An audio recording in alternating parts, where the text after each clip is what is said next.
teman-teman, Assalamualaikum warahmatullahi wabarakatuh. Kembali lagi di sesi Quran Journaling. Kali ini kita akan tadabbur Quran surat Ar-Ra'd ayat 22. Seperti biasa, kita siapkan dulu alat-alat yang kita perlukan. Kemudian kita akan mulai dari nama surah terlebih dahulu. Adapun bagian-bagian yang ada dalam Quran Journaling yang akan kita bikin adalah ayat, terjemahan, tafsir dari ayat yang kita bikin. Untuk tafsir ini, teman-teman bisa menggunakan Al-Quran Tafsir, dan kalau mau lebih gampang bisa lihat di celiktafsir.net. Dan bagian terakhir adalah action plan yang berisi tentang apa langkah yang akan kita ambil setelah mempelajari ayat tersebut. Sambil aku menulis ayat dan bagian-bagian lainnya, kita sambil cerita tentang tafsir dari surat ini ya. Untuk bahasan kita kali ini adalah surat Ar-Ra'd ayat 22. Di mana surat ini mengajarkan tentang sabar. Di dalam surat ini dijelaskan walladzina sabaru btigha'a wajhi rabbihim, dan orang-orang yang sabar karena mencari keredaan Tuhan mereka. Kata sabar di sini artinya mengikat, ketangguhan, tetap bertahan dengan sabar, berpegang teguh. Tetaplah berbuat baik dan jangan goyah ketika mengalami tekanan dan kecurigaan. Mungkin kita pernah menasihati teman yang mungkin memiliki tekanan hidup untuk bersabar dalam menghadapi cobaan.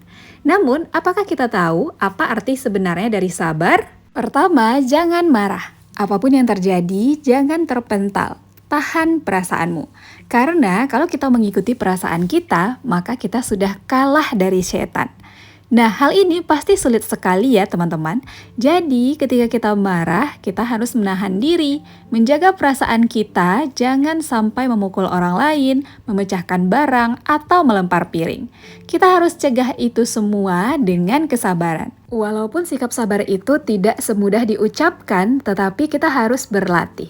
Karena sabar adalah sikap jiwa yang hebat terlatih. Kesabaran harus dilatih dalam menjalani kehidupan kita sehari-hari, terutama ketika kita dihadapkan dengan berbagai permasalahan hidup. Kesabaran itu ada 3 jenisnya. Pertama, sabar dalam ketaatan, yaitu untuk memenuhi petunjuk Allah dan Rasulullah. Kedua, sabar dalam meninggalkan larangan Allah dan Rasul. Ketiga, sabar dalam menerima kesulitan. Dan kesabaran itu juga memiliki 3 tingkatan. Yang pertama, menahan diri dari mengatakan apapun dan menahan diri dari melakukan sesuatu. Misalnya, kita lagi kesel nih sama seseorang dan terniat mau nyindir dia di status. Ini harus kita tahan, jangan sampai perkataan kita juga nanti menyakiti hati orang tersebut. Sekuat hati kita menahan diri, mungkin bisa dengan mengalihkan kegiatan kita ke hal yang lain yang lebih bermanfaat. Karena akan percuma kalau kita membalas yang ada kita dapat dosa. Nah, untuk kesabaran tingkat pertama ini merupakan kesabaran yang tergolong mudah untuk dilaksanakan. Yang kedua, kesabaran bercampur rasa puas terhadap apa yang telah ditetapkan Allah. Hal ini mungkin mulai agak sulit dilakukan karena seringkali kita kalau dihadapkan dengan suatu permasalahan, kita malah mempertanyakan ketentuan Allah. Kenapa harus kita yang mengalaminya? Salah kita apa? Dan Allah nggak sayang sama kita. Mungkin inilah hal yang terlintas dalam benak kita. Nah, bagi mereka yang bisa bersabar dalam tingkatan ini, mereka akan menyadari bahwa Allah bisa berbuat apa saja terhadap hambanya. Dan mereka sadar bahwa dunia ini adalah ujian dan hari ini Allah mengujinya dengan musibah. Semoga kita bisa sabar dalam keadaan apapun ya teman-teman, menerima semua yang ditakdirkan Allah dengan lapang dada. Dan tingkat kesabaran yang paling tinggi dan paling sulit dicapai adalah kesabaran yang bercampur dengan kepuasan lalu ditambah dengan rasa syukur. Wah, ini udah pasti berat banget ya. Bagaimana bisa kita lagi diuji sama Allah, lalu kita malah puas dengan ujian yang diberikan Allah karena kita meyakini kalau ujian ini adalah sebagian dari cara Allah untuk menaikkan derajat kita. Lalu ditambah lagi dengan rasa syukur kita terhadap apa yang Allah timpakan kepada kita. Orang yang bisa berada dalam tahap ini benar-benar sangat luar biasa sekali. Artinya, orang yang dapat bersyukur ketika Allah mendatangkan musibah kepadanya karena ia mengetahui ada hikmah dalam ujian tersebut. Kemudian kalimat wa aqamus shalah, maka dirikanlah salat. Allah meletakkan sabar sebelum salat karena jika kita ingin salat dan melakukan ibadah apapun harus bersabar. Jadi sabar adalah syarat utamanya. Bukan hanya menunaikan sholat saja, namun sholat merepresentasikan ibadah lainnya. Sholat mencakup banyak amalan, bukan hanya sholat saja. Misalnya sebelum sholat kita harus toharah, menjaga tempat sholat, menjaga aurat, dan masih banyak lagi. Dan sholat merupakan amalan pertama yang dipertanyakan di akhirat kelak. Dan orang-orang yang meninggalkan sholat akan dimasukkan ke dalam neraka. Selanjutnya kalimat wa anfiqu mimma razaqnahum sirran wa alaniyah. Dan menafkahkan sebagian rezeki yang kami berikan kepada mereka secara sembunyi-sembunyi atau terang-terangan. Akhir-akhir ini saya terinspirasi dengan salah seorang TikToker yang sering memborong dagangan pedagang kecil untuk dibagi-bagikan secara gratis. Dan saya terharu ketika melihat wajah-wajah orang-orang sekitar yang menerimanya dengan rasa bahagia. Jadi kita juga bisa merasakan kebahagiaan orang-orang yang diberi. Semoga suatu saat kita juga bisa melakukan hal yang sama atau minimal memulai dari yang kecil terlebih dahulu. Amin, amin ya robbal alamin. Dan dalam berinfak, kita boleh melakukannya dengan sembunyi-sembunyi maupun terang-terangan.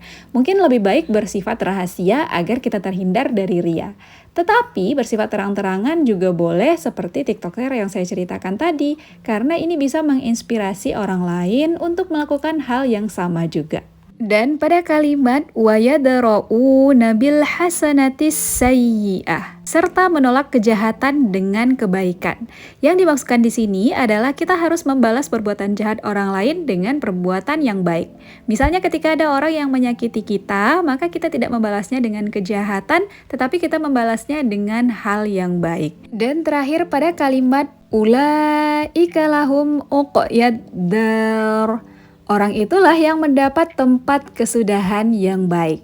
Di sini, orang-orang yang telah melakukan semua amalan di atas akan mendapatkan kesudahan yang baik. Dan balasan terhadap amalan mereka adalah surga. Atau bisa kita sebut orang-orang inilah yang mewarisi dunia dan meraih surga. Semoga kita bisa menjalankan semua hal-hal yang diperintahkan di dalam surat ini ya. Amin, amin, ya robbal alamin.